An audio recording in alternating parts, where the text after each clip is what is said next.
Hey everyone, this is acyuta-bhava from Nightlight Astrology, and today we're going to take a look at Uranus turning retrograde.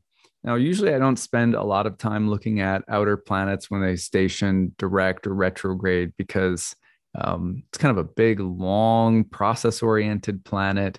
It spends a lot of time retrograde, a lot of time direct.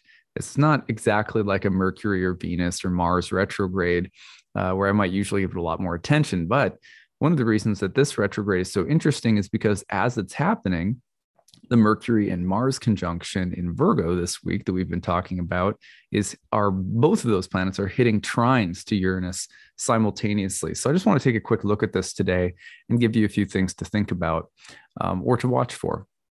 So I'm going to go ahead and put the real time clock up as always, and let's take a look at Uranus's station first. So here's Uranus in the sign of Taurus. You can see a little S in my solar fire program here, and that S stands for stationing. So if I back this up, you'll see that yesterday, no S, today an S, tomorrow an S, it's turning red, and then the next day a retrograde, a little RX, looks like almost like the prescription label. So between now and Saturday, August 21st, Uranus is in the process of stationing direct turn retrograde or stationing to turn retrograde. Now, at the exact same time that this is happening, one of the things that makes this unique and any retrograde unique is specifically what's happening at the same time that a planet is turning directions, because sometimes that tells a story. Well, right now, we've been talking this week, if you go back a few videos in the week, I talked about the Mercury-Mars conjunction in Virgo. And Mercury-Mars conjunction in Virgo happening as they're both hitting trines to Uranus and Taurus. So let's watch how this plays out. If we're watching this today, August 19th, Mercury will go through the trine to Uranus literally between today and tomorrow. And then Mars is going to go through the trine between today and Sunday, August 22nd. So between now and let's just call it Sunday, August 22nd, over the next several days, these two planets that have conjoined in earthy Virgo are going to trine Uranus in earthy Taurus. Now, trines are of the nature of Jupiter, which means that they're generally very supportive and usually are a part of building something cohesive or building something that is or building upon something, adding to something. So you think of Jupiter, you think of blessings, abundance, support, and so forth. So this is a very supportive aspect forming between two planets as Uranus stations retrograde. Anytime that any planet stations retrograde, there's usually a few meanings. One is that the planet is changing directions, and so you can expect to see a change of direction or a change of momentum in whatever area of life that planet is activating, either by transit into a whole sign house or, by aspect to something in your birth chart. So a change of direction or a change of momentum. Reversals, another way of putting it is reversals. Things that have been going one way decide to turn around and go the other way. That happens all the time in life. You think you're doing one thing and then you decide, no, I'm going to go back and do this other thing. Sometimes it means not just a reversal, but going back to the past somehow. Sometimes things that have been given will be taken away. And the reason for that is that the planet's moving forward through the zodiac. And I always use this image like gobbling up little degree markers and like a Pac-Man. And then it starts going backward through the zodiac. And as it goes backward, it's like Pac-Man regurgitating the little pellets. So sometimes ancient astrologers said that retrograde planets will, take away what they've given previously, or that they'll have to give. It's an indication of something that will have to be given up. You can also just see swings of fortune or twists of fate around retrogrades. And I often find that with the outer planets, the reason I don't always mention them is that it can be very subtle. It's not like something that's going to necessarily jump out at you when an outer planet stations, unless it is sitting on an angle, like the ascendant, descendant, the MC or the IC in your chart, or if it were to be stationing to turn retrograde and then immediately, say, crossing a sign boundary, or potentially stationing to turn retrograde or direct and doing so as it's in a very tight aspect with a natal planet. generally, otherwise, I don't pay a lot of attention to the outer planetary retrogrades, just because, again, they're so long, and the retrograde is so much more a part of the natural cycle of the natural, what do I want to say, the natural appearance of an outer planet. I mean, they're retrograde for very long periods of time. So, what we're going to do now is I want to, because this is such a pivotal turning point, let's talk about what kind of a turning point it could be, given that Mercury and Mars are involved. And then let's go back to the real time clock and look at the timeline of Uranus going backward and forward so that you get a sense of where things are heading. So, first of all, Mercury, when it hits Uranus by a trine, and remember, these are the constructive dimensions of a Mercury-Uranus trine, can provide us with illumination, key or critical insights. Now, these are probably going to be pretty practical and helpful on the ground, because these are Earth signs. So, one way that you can think about Earth is that Earth is going to be, water and Earth are both the feminine elements, or yin, and they bring things together. They tend to be about the many rather than the one, broadly speaking. They tend to be about relationships between things, but Earth tends to concretize and separate the relationships between things. Or here's a rock, here's a tree. If you think about one example that I've heard many times that I love is, if you think about Earth when it comes to like a pool of mud, it's very watery. It's like it's not differentiated. If you think about it kind of getting heated a little bit by the sun or dried out, let's just say dried out, Earth is cold and dry. If you think about Earth getting kind of dried, then that mud separates off into pieces. So, when you're thinking about an earthy aspect like this, you're thinking about things that are going to concretize and things that are getting differentiated, sorted out, things that might even get mentally or physically organized or clearer right now. The reason that things could get clearer is because Mercury is often a planet of insight, illumination, and understanding when it hits Uranus, kind of an aha moment or a shift of mental energy that could be quite constructive, or that could provide you with some momentum if you've been feeling a little stuck. Mercury's trine to Uranus can also provide you with a strategic insight that could loosen or liberate your time or energy or resources. It can be very good for things like commerce or money or business or technology, breakthrough insights or communication exchanges. For example, this is just such a simple one, but Mercury's trine to Uranus, and I found out that I was mispronouncing something, and it was just a really helpful thing to understand that something I was saying was being mispronounced. That's a super simple example, but it's going to rain, little examples like that for a bit, or maybe bigger breakthroughs or bigger insights. Certainly, there's been a number of key strategic insights that I've had, and that leads to Mars. Mercury and Mars paired together, of course, we talked about earlier this week at length. Mars trine Uranus can provide you with decisive moments of action or an incentive changing. Your reason for acting or why you're acting in a certain way can change or shift. And you can experience a breakthrough and almost like a rush or a surge of, action-oriented energy. And this is all, again, earthy. So probably very practical, concretizing, helping you differentiate things, helping you know how to manage time, money, energy, and resources. And also, this is something that can come in and provide you with the right timing for things. One of the things that comes with earth signs is often a sense of when it's appropriate to do one thing versus when it's appropriate to do another thing, but almost like an instinctual quality. We always say earth is like practical, but what we mean by that is also knowing how to do things in what order. And sometimes just a shift of priorities can occur under such an aspect. But at any rate, so you've got Mercury and Mars hitting this trine to Uranus. And the reason that it can be so powerful is because again, as Uranus is turning directions, you're looking at the god of revolution and breakthroughs about to turn retrograde. And so there's suddenly a shift or a change of direction that could be quite useful right now. That doesn't mean we might not have to go back and redo something or revisit something or reconsider something. It's almost like I can tell you guys a story, and I'm sure you all relate to this. You're in the process of putting a room together, right? You're setting it up, you're arranging the furniture or whatever, and suddenly something doesn't quite feel right, and suddenly you go, "No, this isn't it." But I know exactly what I need to do now. Okay, well now I have to redo everything, and it's going to take a while. Or it's like, okay, here's a perfect example, actually. Have you guys ever had to pack the family car?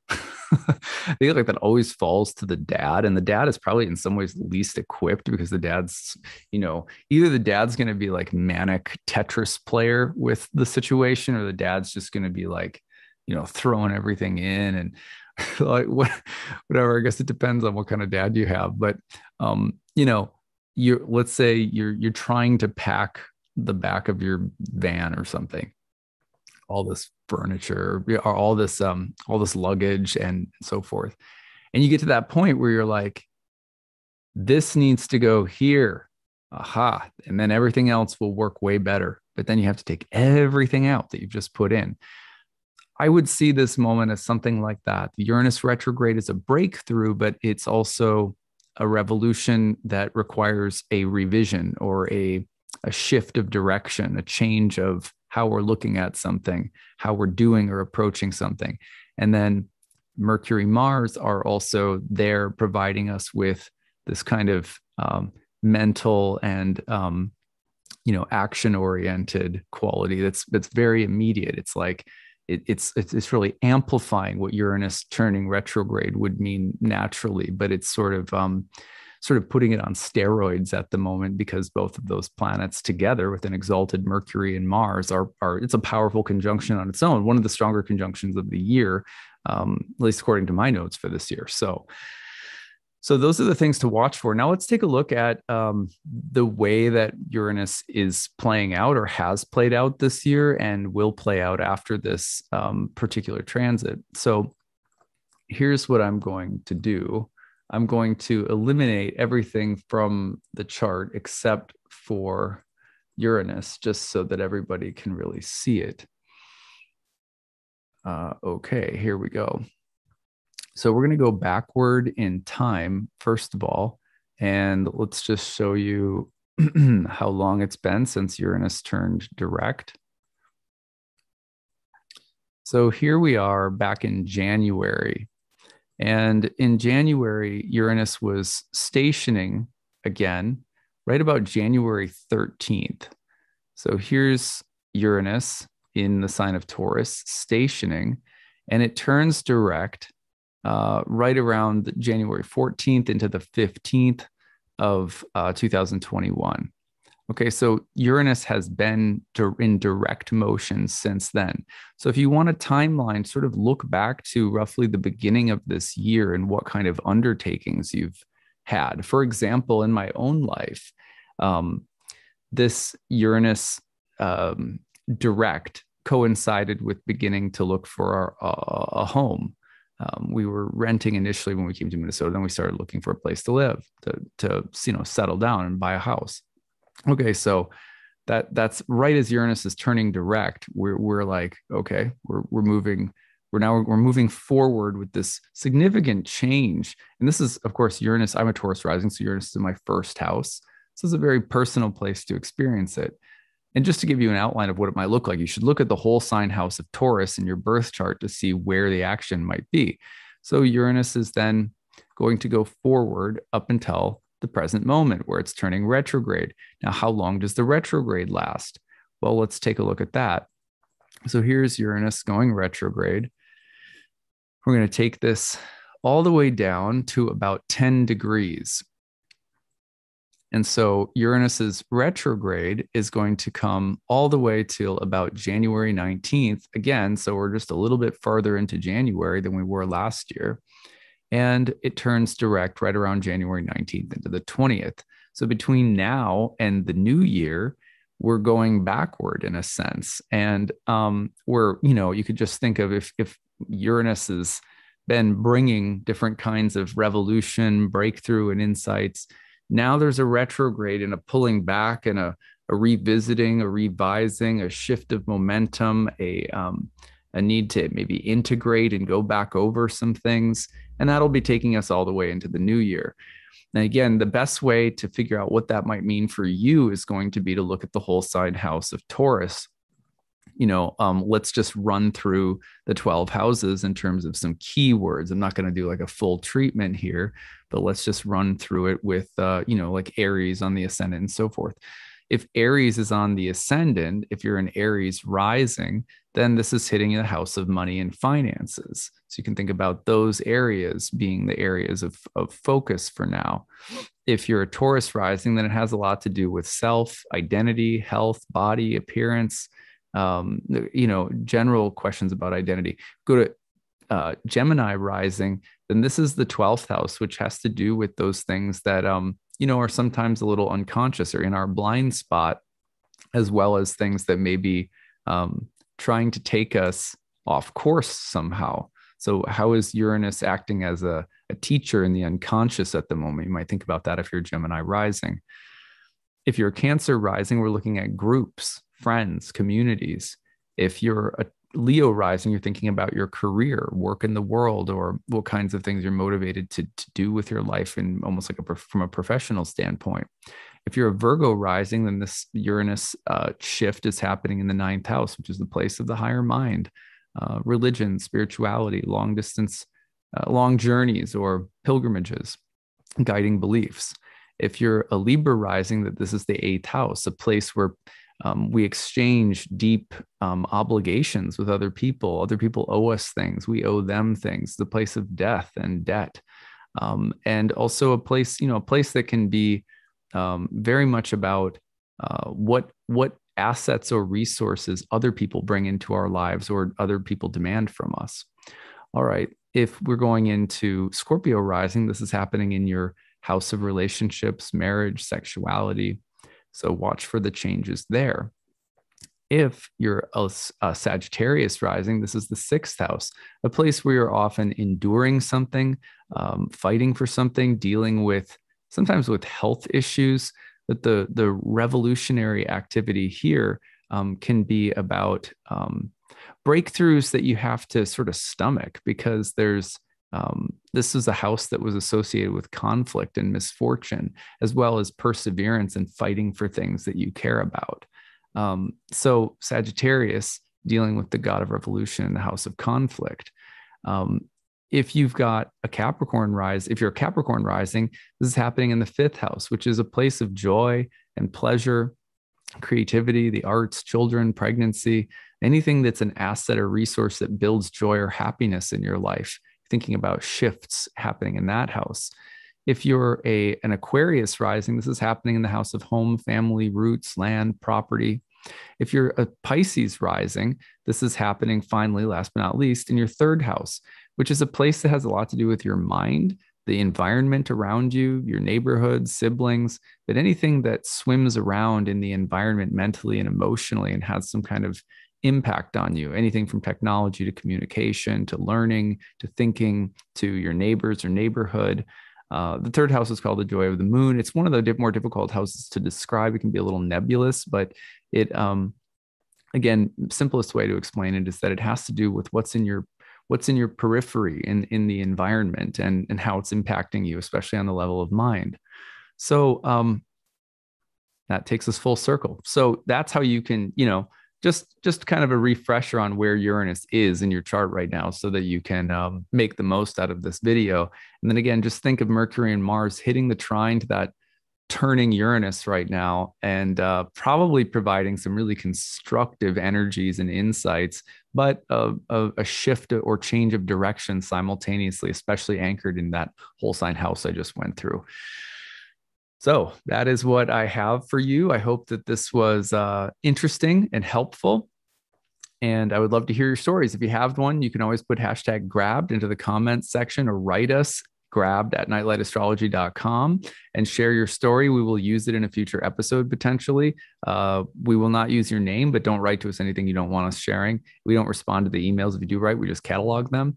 And yeah, I'd love to hear the stories about what you guys are noticing, how this has been impacting you. I'll always love to read your stories. There's so many good ones that come in every day. So it's been really enjoyable. And that is it for today. We will see you guys again tomorrow. Take it easy, everyone. Bye.